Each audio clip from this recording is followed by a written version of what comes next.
This is The McGraw Show on KTRS. Our good friend of the show, ABC's crime and terrorism analyst, Brad Garrett. Brad, good morning. Good morning, McGraw. Good to hear your voice. Let's talk about this Malaysian airliner. We have some news that might lead to some breakthrough. What's going on? Well, apparently the combination of British, Australian, and U.S. Intelligence experts in radar and satellite imagery believe that the logical place for this plane to have gone down is about 1,500 miles off the coast, the western coast of Australia. Keep in mind that whatever debris they're picking up from satellite imagery is going to be, my guess is, several hundred miles from where the actual wreck occurred, if this information is accurate. How far? Now, I know nobody knows anything about this, so I take that with a grain of salt when I ask you these questions. But where they're finding the debris is nowhere near where the plane was headed or where it turned around. What's the theory behind it being so far away? Because of currents. In other words, I think they have, to use the term, guesstimated 250 plus miles away. Again, you'd have to understand, or I guess they do understand, the active currents and movements of that part of the Indian Ocean, which are apparently quite active. The other complication, McGraw, is that because the water does move in such a rapid fashion in that part of the world, it also then sucks up a lot of debris floating in the ocean. So, are these floating items part of the plane? Who knows until they actually get a ship out there to pull it out and take a look at it. But, we will see. Yeah, they're also saying that they found this debris from a satellite image. Is that correct? Correct.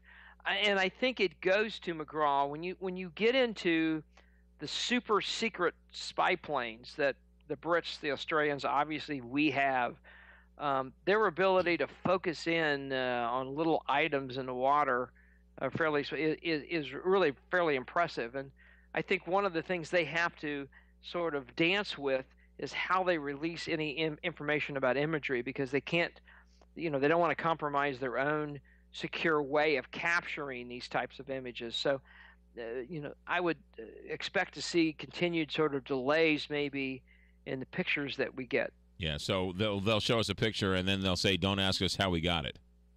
Well, right. Or you can ask, but then you'll get dead space on your mic. Right, sure. So the flight data recorder and the cockpit recorder, I mean, time is kind of running out to find these two also, right? Because eventually the batteries are going to be running out. To find them, Kelly, as far as pings are concerned, yeah. But think about this scenario.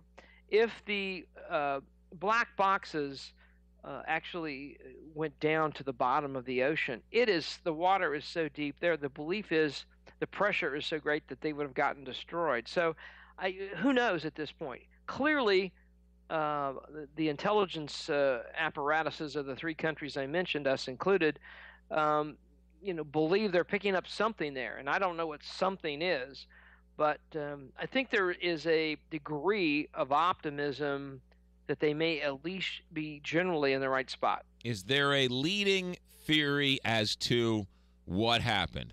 Hijacked, terrorism, human error, faulty plane work? Is there any leading theory?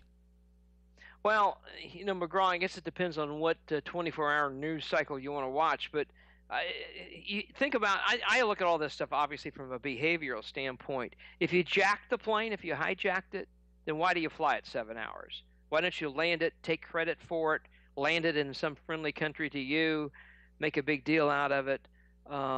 If you wanted to blow it up or purposely, force the pilots to fly it into the water, then somebody probably would have come forward. The idea, if it is accurate, McGraw, that it flew for 6 or 7 hours, I think tend is the right word to lean toward some sort of mechanical problem. A minor electrical situation, perhaps, that burned out the transponder and other ways to communicate and affected the landing gear. And again, I'm just throwing ideas out here. Yeah. But all of those things would suggest two pilots desperate to try to do something and save their life and the passengers' lives. But had limited options. 15 years ago, there was a plane-carrying golfer, Payne Stewart, that sort of flew over Missouri and had lost. They lost cabin pressure and flew basically pilotless while the pilots had died until it ultimately crashed. I want to say somewhere in South Dakota because the plane lost cabin pressure. I mean, Right. that sort of makes more sense to me than some of these other crazy ideas. Well, right, exactly. And that, again, would be mechanical plane issues that caused it to malfunction. I think that's also very reasonable. I think Payne Stewart's plane flew like 1,000 miles before it finally crashed. Yeah. So all that is within the realm of possibility. Can we, at the end of the day, figure out every one of these? I don't know.